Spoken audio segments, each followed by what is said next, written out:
नमस्कार दोस्तों, आशा है आप सभी लोग अच्छी तरह होंगे।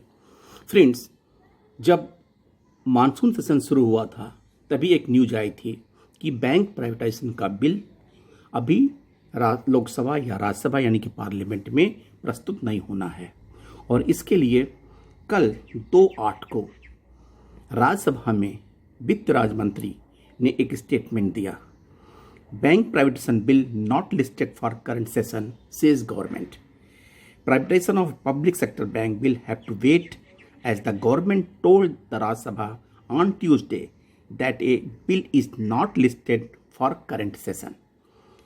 It is also said that banks have written off loans worth rupees about 10 lakh crores in the last 5 financial years. In her budget speech, the fiscal year 21-22, Finance Minister Nirmala Sitharaman had proposed to take up the privatization of 2 PSB. She had also legislative amendment is to be moved. However, the bill is yet to be moved. On Tuesday, Minister of State for Finance Bhagwat K. Karad said in the written reply that as per the list of business for monsoon session, no such bill has listed for introduction, consideration and passing. ये तो clear है कि this monsoon session में कोई भी bank privatisation bill नहीं आएगा, लेकिन गवर्नमेंट हैज नॉट एश्योर्ड कि that they have dropped the idea of the banks privatisation. It means the privatisation of banks का जो इशू है वो लटका रहेगा और बैंकर्स के लिए सरदर्द की तरह रहेगा जब तक इसके बारे में कोई फाइनल डिसीजन ना हो जाए, क्योंकि यू व्यू फिर जब ये मुद्दा आने को होगा तो स्ट्राइक के लिए अथवा एजिटेशन के लिए मूव करेगी.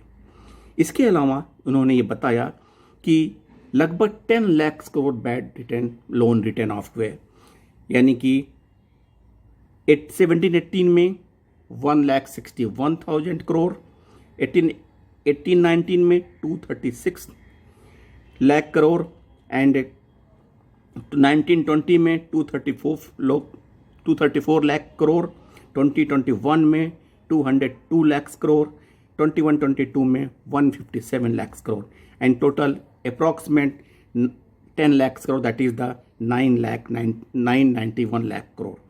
और जो टॉप डिफॉल्टर्स हैं उनका भी नाम मिनिस्टर ने रिप्लाई में कहा. Gitanjali Gems the number on top with rupees 7,110 crore.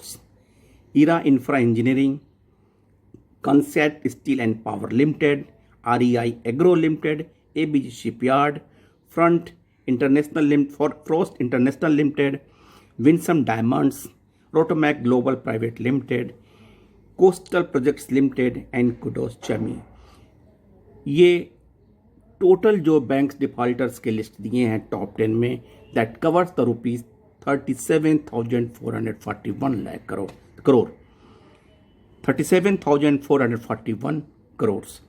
Friends, ये डिक्लेरेशन राज्यसभा में डिप्टी फाइनेंस मिनिस्टर ने दिया है और अगर इन सब से बैंक की रिकवरी हो तो पब्लिक सेक्टर बैंक की प्रॉफिटेबिलिटी ऑटोमेटिकली बढ़ जाएगी और इन सब के एनपीएस ख़त्म होने से जो हमारे प्रोग्रेस के रास्ते, बैंक के विकास के रास्ते होते हैं, ताकि एनपीए कम होने के बाद इनकी सारी परफॉर्मेंस अच्छी से अच्छी दिखेगी.